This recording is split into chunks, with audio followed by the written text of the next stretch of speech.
മീൻ നല്ല അടിപൊളി മണം. ആ റൂമും കിച്ചണും ഒക്കെ ഇങ്ങനെ വാരി വിതറിയിരിക്കുകയാണ്. കുറച്ച് ഉലുവ ഇടാൻ പോവുകയാണ്. അതെ, ഉലുവ ഇടുകയാണ്. ഉലുവ ഇട്ട് ഉലുവ ഇട്ട് ഉള്ളി നമ്പർ 2 ഇവിടെ എൻ്റർ ചെയ്തിരിക്കുകയാണ്. നമ്മളിതിൽ ഇതൊക്കെ ഇടുന്നതിന് മുന്നേ പറയണ്ടേ, കാണിക്കണ്ടേ? അല്ല അത് പിന്നെ സുധീർ ദാദാടെ ഇതിങ്ങോട്ട് ഇടയ്ക്ക് വന്നു. ഇങ്ങനെ ആരും ചോദിക്കാതെ മറ്റുള്ള സാധനമൊക്കെ ചാമ്പി കൊണ്ടാണ് ഫുഡ് ഉണ്ടാക്കുന്നത്. എനിക്ക് റീഡി പറഞ്ഞതാണ് ചെയ്തണ്ണ ഇനി അകത്തോട്ട് പോകുകയാണെങ്കിലേ ഒരു മറ്റേ മാപ്പ് ഇരിപ്പുണ്ട് പറഞ്ഞേ. ഇതെന്താ സംഭവം? എന്ത് ചന്തിക്ക് തുടയ്ക്കുന്നോ? ഇനി ഇതിട്ട് ഇളക്കം പോവാ ചെയ്തണ്ണ ഒരു ഇത് ഇളക്കാനുള്ള സാധനം എടുത്തോണ്ട് തരുവാടെ. പറ്റൂല. ഒരു ഷെഫ് ആയിരിക്കുമ്പോ അത് കയ്യെത്തും ദൂരത്തെ എല്ലാ സാധനങ്ങളും എത്തിച്ചിട്ട് വേണം കുക്കിംഗ് തുടങ്ങാൻ. അതെ അതെ, അതാണ് ആ കുക്കിങ്ങിന്റെ മാനദണ്ഡം എന്ന് പറയുന്നത്. നമ്മളിപ്പോ ഈ ഉള്ളി മഞ്ഞ കളറിലേക്ക് വരാൻ വേണ്ടി അതിനെ ഉള്ളി മഞ്ഞ കളറിൽ വരാൻ വേണ്ടി ഉള്ളി, അതായത് നമ്മൾ എണ്ണയിലിട്ട ഉള്ളി മൂത്ത് വരാൻ വേണ്ടി ഒരു നിങ്ങൾ വിചാരിച്ചതുപോലെ ഉള്ളിക്ക് മഞ്ഞ കളർ വരാൻ വേണ്ടി നമ്മൾ വേറെ ഒന്നും ചെയ്യുന്നില്ല. അത് ഇങ്ങനെ അതിനെ നമ്മളിങ്ങനെ ഒരു golden brown colour, okay, not that, golden brown colour. കുറച്ചുകൂടെ സ്പീഡിൽ കാര്യങ്ങൾ നടക്കണമെങ്കിൽ നമ്മൾ കുറച്ച് ഉപ്പിട്ട് കൊടുത്താല്. എല്ലാ കാര്യത്തിനും അങ്ങനെ തന്നെയാണോ? അല്ല, ഈ ഉള്ളി ഗോൾഡൻ ബ്രൗൺ ആകാൻ വേണ്ടിട്ട് കുറച്ച് ഉപ്പിട്ട് കൊടുത്താൽ കാര്യം എല്ലാ കാര്യങ്ങളും എളുപ്പത്തിന് നടക്കാൻ നമുക്ക് ഉപ്പിട്ടിട്ട് കാര്യമില്ല. കുക്കിങ്ങിന് ഉള്ളി വാടാൻ എളുപ്പത്തിനാണ് നമ്മൾ ഉപ്പിടുന്നത്. നമ്മുടെ ഉള്ളി ഏകദേശം ഒരു ചെറിയ ഗോൾഡൻ ബ്രൗണിലേക്ക് കടന്നിട്ടുണ്ട്. കടന്നിരിക്കുകയാണ്. അതായത് പൂർണ്ണമായി വന്നങ്ങോട്ട് ഗോൾഡൻ ബ്രൗണിലായിട്ടില്ല, എന്നാലും ഗോൾഡൻ ബ്രൗണിലേക്ക് കടക്കുന്നു. കടന്നിരിക്കുന്ന ദൃശ്യങ്ങളാണ് നിങ്ങൾ ഇപ്പോൾ വീക്ഷിച്ചിരിക്കുന്നത്. അപ്പൊ അതിനെ നമ്മൾ കടക്കുമ്പോഴത്തേക്കും കുറച്ചുകൂടെ ടേസ്റ്റിയും പിന്നെ അതുപോലെ മണമൊക്കെ ഉണ്ടല്ലോ ഒന്ന് സെറ്റ് ആക്കാൻ വേണ്ടി കഴിവാത്ത ഇടിക്കലിട്ട് നമ്മൾ ചതച്ചെടുത്ത വെളുത്തുള്ളി ഇഞ്ചി ശ്രദ്ധിക്കണം ഗൈസ്, നിങ്ങൾ കഴുകാതെ തന്നെ അത് ഇടിക്കണം. എന്നിട്ട് കൈയും കഴുകുന്നത് ട്രഡീഷണൽ അല്ലേ, ട്രഡീഷണൽ ടേസ്റ്റ് കിട്ടും. അതായത് നേരത്തെ ഉള്ളവന്മാർ എന്തൊക്കെയോ ചെയ്തു വെച്ചിരുന്ന ഒരു ഇടിക്കട്ടയാണിത്. അതിൽ നിന്നാണ് നമ്മളിപ്പോൾ ഇതിങ്ങനെ വടിച്ചെടുത്ത് ഇട്ടത്.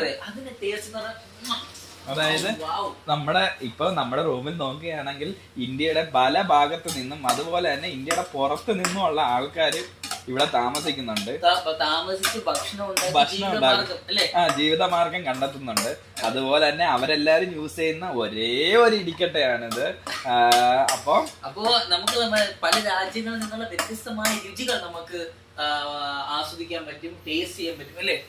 അതാണ് ഇതിന്റെ ഒരു ഗുഡൻസ് എന്ന് പറയുന്നത്. ഇത് നമുക്ക് കേരളത്തിൽ നമുക്ക് പറ്റില്ല, മറ്റെവിടെ നമുക്ക് പറ്റില്ല. ഇതുപോലെയുള്ള പുറത്ത് നിന്ന് താമസിക്കുന്ന, ഹോസ്റ്റലിൽ നിന്ന് താമസിക്കുന്ന, കോമൺ കിച്ചൺ യൂസ് ചെയ്തവർക്ക് മാത്രമേ ഞാൻ ഈ പറയുന്ന ഒരു സംഭവത്തിന്റെ ഒരു ഇന്റൻസിറ്റി, അതിന്റെ ഒരു ഇന്റൻസിറ്റി, ഗൗരവം നിങ്ങൾ മനസ്സിലാവുള്ളൂ. ഇന്റൻസിറ്റി ഗൗരവം ഒന്നാണ്. അത് മലയാളത്തിൽ ഇന്റൻസിറ്റി ഗൗരവം ഒന്ന് ഇംഗ്ലീഷിലും പറയും. സോറി, കേട്ടില്ലേ അതന്നെ വീഡിയോ എടുത്തില്ല. ഓ ഷിറ്റ്, ഇതൊക്കെ പ്രേക്ഷകർക്ക് കാണിച്ചു കൊടുക്കണ്ടേ അൻസി ബ്രോ? അരെ ക്യാ ആദ്മിയെ എന്തൊക്കെയാണ് ഇതിലിട്ടെന്ന് പറ. മുളക് പൊടി ഇട്ടു. ഈ മുളക് പൊടി നമ്മൾ എവിടെ നിന്ന് വാങ്ങിച്ചതാണ്? ഇത് നമ്മളെ ഫ്ലോർ അതേ ഫ്ലോർ മില്ലിൽ നിന്ന് മേടിച്ച മഞ്ഞപ്പൊടി. ഫിഷ് മസാല. ഇത് എങ്ങനെയാണ്? ഇതിന് എന്തെങ്കിലും കണക്ക് എന്തെങ്കിലും ഉണ്ടോ? അതോ ഇങ്ങനെ നമ്മൾ പിന്നെ ബിസ്മി പറഞ്ഞാൽ കിട്ടാൻ മതിയോ? ബിസ്മി പറഞ്ഞ് 2 സ്പൂണാണ് ഇടേണ്ടത്. ഞാൻ അങ്ങോട്ട് ഇട്ടു. അങ്ങോട്ട് എന്താവുമെന്ന് ഇനി അറിയത്തില്ല. എരിഞ്ഞ് നാളെ രാവിലെ കൊള്ളാം. എന്റെ ഷോട്ടുകളൊക്കെ വളരെ അടിപൊളിയാണ്. പിന്നെ ഈ കച്ചറ നിങ്ങൾ നോക്കണ്ട. കച്ചറ എന്ന് പറഞ്ഞാൽ നമുക്ക് കുറച്ച് കച്ചറയൊക്കെ ഉണ്ടെങ്കിൽ നമുക്ക് ചെയ്യാനുള്ളൊരു ത്വര വരത്തുള്ളൂ. അതുകൊണ്ടാണ് നമ്മളത് അങ്ങനെ ഇട്ടിരിക്കുന്നത്. ഇത് കഴിഞ്ഞതിന് ശേഷം ആരെങ്കിലും ഇത് ഇവിടെ ക്ലീൻ ചെയ്യും. അതിനെ പറ്റി നമുക്ക് ടെൻഷൻ വേണ്ട. ക്ലീൻ ചെയ്തില്ലെങ്കിൽ മിക്കവാറും ഒരു വലിയ പറലാണ്. അത് നമ്മൾ കേൾക്കാൻ ബാധ്യസ്ഥരാണ്. You know, because we are the responsible person അല്ലേ? മൾട്ടിപ്പിൾ സ്കില്ലുകളാണ് ഇദ്ദേഹത്തിനുള്ളത്. ഇദ്ദേഹം വളരെ കഴിവുള്ള ഒരു കഴിവേറിയാണ്. അല്ലെ, കഴിവ് ഞാൻ പറഞ്ഞതിൽ നിങ്ങൾ തെറ്റിദ്ധരിക്കരുത്. കഴിവ് ഏറെയുള്ള ആളെന്നാണ് ഞാൻ ഉദ്ദേശിച്ചത്. കേട്ടല്ലോ. അപ്പോൾ ഇവിടെ നമ്മൾ മസാല ചുരണ്ടിക്കൊണ്ടിരിക്കുകയാണ്. അവിടെ നമ്മൾ മീൻകറിക്കുള്ള മസാല വെള്ളത്തിയിട്ട് അത് അടുപ്പത്ത് ഇങ്ങനെ തന്നെ വെക്കണം. കത്തിക്കാൻ പാടില്ല. അടുപ്പത്ത് ഇങ്ങനെ വെച്ചേക്കണം. എന്നാലും ആ ഒരു കുടംപുളി ഇങ്ങനെ അങ്ങനെ സെറ്റായി വരുള്ളൂ അല്ലേ?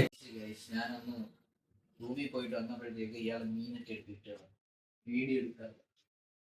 ഒരു ഉത്തരവാദിത്തമില്ലാത്ത തല കിടക്കുന്നതല്ല, റെസ്പോൺസിബിൾ ആയിട്ടുള്ള ആളല്ലേ. തല എനിക്ക് വേണം, തല.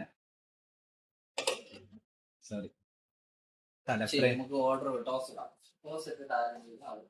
നമ്മൾ രണ്ടുപേരും കൂടെ തോസിച്ചിട്ട് കാര്യമില്ല, ചെയ്തെന്നല്ലുണ്ട് അപ്പുറത്ത്. ഇത് നമ്മൾ എന്തൊക്കെയാണ്, തല ഇട്ടു, പിന്നെ തലയ്ക്ക് ശേഷം കഷ്ണങ്ങൾ ഇട്ടു, നെയ്യിട്ടു. വാവ്.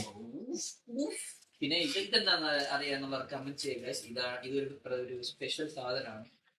ബംഗാൾ മേഖലകളിൽ അവർ സജീവമായി അവർ ഭക്ഷണത്തിൽ ഉപയോഗിക്കുന്ന ഒരു സാധനമാണ്. കണ്ടിട്ട് മനസ്സിലായവർ കമന്റ് ചെയ്യുക. അപ്പുറത്തുനിന്ന് സുദീപ് ദാദ പാത്രം കൊണ്ട് ക്യൂ നിൽക്കുന്നു.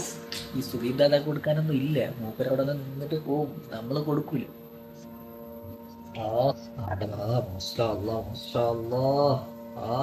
നല്ല കുറുകുറാന്നുള്ള ചോര പിടി.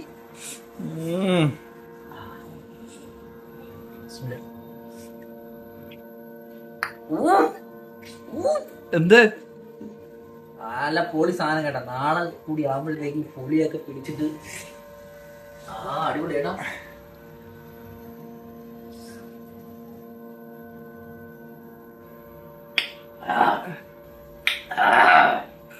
അരി കഴുകാൻ ഞാൻ മറന്നുപോയി. അരി കഴുകാനുള്ള റെസ്പോൺസിബിലിറ്റി എൻ്റേതായിരുന്നു. ഞാൻ അത് മറന്നിട്ടാണ് ഇവിടെ നിന്ന് ഡയലോഗ് അടിച്ചുകൊണ്ട് വീഡിയോ എടുത്തുകൊണ്ടിരിക്കുന്നത്. അരി കഴുകിയിട്ടില്ലെങ്കിൽ മിക്കവാറും എന്നെ ചവിട്ടി പുറത്താക്കും. ഞാൻ അരി കഴുകിയിടട്ടെ. നമ്മുടെ മീൻകറി വ്ളോഗ് ഇവിടെ അവസാനിക്കുകയാണ്. ഇതുപോലെയുള്ള വീഡിയോകൾ വീണ്ടും നിങ്ങൾക്ക് കാണാൻ താല്പര്യമുണ്ടെങ്കിൽ ലൈക്ക് ചെയ്യുക, കമൻറ്റ് ചെയ്യുക, സബ്സ്ക്രൈബ് ചെയ്യുക. Okay, stay tuned. ബൈ.